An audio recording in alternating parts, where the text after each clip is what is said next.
11th monthly examination दिसंबर 2024 के psychology के बिल्कुल ओरिजिनल क्वेश्चन पेपर को देखेंगे, जो 100% रियल पेपर है। ठीक है, और इसमें केवल हम लोग ऑब्जेक्टिव का आंसर देखने वाले हैं। तो यदि आप चैनल पर पहली बार हैं तो चैनल को सब्सक्राइब जरूर कर लीजिए और अपने दोस्तों को भी शेयर जरूर कीजिए। चलिए क्वेश्चन को हम लोग देखेंगे। देखिए, 1 नंबर क्वेश्चन में आया हुआ है कि व्यक्ति अधिगम में किसका योगदान सराहनीय है। तो इसका सही उत्तर ऑप्शन नंबर बी हो जाएगा, टॉलमैन का। ठीक है, चलिए फिर आगे वाला क्वेश्चन हम लोग देखेंगे। इसमें दिया हुआ है कि अंतर्दृष्टि अधिगम के प्रतिपादक कौन थे। तो इसका सही उत्तर हो जाएगा 2 का ऑप्शन नंबर ए, कोहलर। यानी अंतर्दृष्टि अधिगम के जो प्रतिपादक थे वो कौन थे, कोहलर थे। चलिए फिर 3 नंबर क्वेश्चन को देखेंगे। पहले सीखी हुई वस्तुओं के चिन्हों को मस्तिष्क में प्रदर्शित होने को क्या कहते हैं। तो इसका सही उत्तर हो जाएगा 3 का ऑप्शन नंबर डी, स्मृति, यानी अंग्रेजी में उसे मेमोरी कहा जाता है। ठीक है, चलिए फिर आगे वाला क्वेश्चन हम लोग देखेंगे। 4 नंबर क्वेश्चन में दिया हुआ है कि एक निष्क्रिय मानसिक प्रक्रिया है, यह कथन किसका है। तो इसका सही उत्तर हो जाएगा ऑप्शन नंबर बी। ठीक है, मार्गन एवं किंग। चलिए फिर 5 नंबर क्वेश्चन को देखेंगे। कौशल अधिगम के चरण है, तो इसका सही उत्तर ऑप्शन नंबर डी हो जाएगा, इनमें से सभी। चलिए फिर आगे वाला 6 नंबर क्वेश्चन को हम लोग देखेंगे। इसमें पूछा हुआ है कि प्रेक्षणात्मक अधिगम के प्रतिपादक कौन है। तो इसका सही उत्तर हो जाएगा 6 का ऑप्शन नंबर सी, वंडुरा। ठीक है, में संज्ञानात्मक अधिगम अभिलक्षित होता है। तो इसका सही उत्तर ऑप्शन नंबर डी हो जाएगा, इनमें से सभी। चलिए फिर आगे वाला क्वेश्चन हम लोग देखेंगे। 8 नंबर क्वेश्चन में दिया हुआ है कि स्मरण एक प्रकार की डैश डैश क्रिया है। तो इसका सही उत्तर हो जाएगा 8 का ऑप्शन नंबर ए, मानसिक। यानी जो स्मरण है वो एक प्रकार की मानसिक क्रिया है। ठीक है, के अनुसार स्मरण का स्वरूप है। तो इसका सही उत्तर ऑप्शन नंबर ए हो जाएगा, पुनरुत्पादक। चलिए फिर आगे वाला 10 नंबर क्वेश्चन को देखेंगे। सीखना व्यवहार के परिणाम स्वरूप व्यवहार भी परिवर्तन है, यह कथन किसका है। तो 10 का right answer option number C हो जाएगा। क्या हो जाएगा, 10 का ऑप्शन नंबर सी हो जाएगा। ठीक है, गिलफोर्ड का। किसका, गिलफोर्ड का। चलिए फिर आगे वाला क्वेश्चन हम लोग देखेंगे। चलिए 11 नंबर क्वेश्चन में है कि अधिगम के सिद्धांत मानव के प्रत्येक क्षेत्र को समृद्ध करने में अत्यंत डैश डैश है। तो इसका सही उत्तर हो जाएगा 11 का ऑप्शन नंबर सी, संवेगात्मक। चलिए फिर आगे वाला क्वेश्चन 12 नंबर को देखेंगे।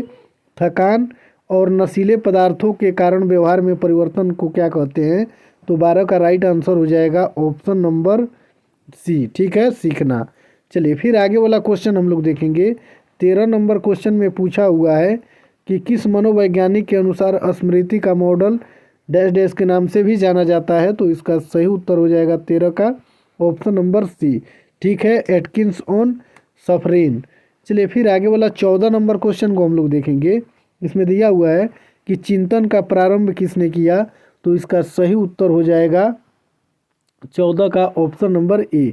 ठीक है, चलिए फिर 15 नंबर क्वेश्चन को हम लोग देखेंगे। मूर्त संक्रिय अवस्था किस अवस्था से संबंधित है।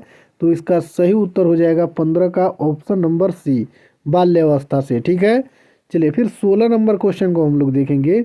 इसमें दिया हुआ है कि पूर्व संक्रियात्मक अवस्था की समय अवधि है। तो 16 का right answer option number B हो जाएगा, बाल्यावस्था। चलिए फिर आगे वाला देखिए 17 नंबर क्वेश्चन में दिया हुआ है कि चिंतन ज्ञानात्मक रूप में एक मानसिक प्रक्रिया चेतना की यह परिभाषा किसने दी। तो 17 का right answer option number D हो जाएगा, रॉस ने। चलिए फिर 18 नंबर क्वेश्चन को हम लोग देखेंगे। प्रत्यक्षीकरण की योग्यता जन्मजात होती है, किसका कथन है।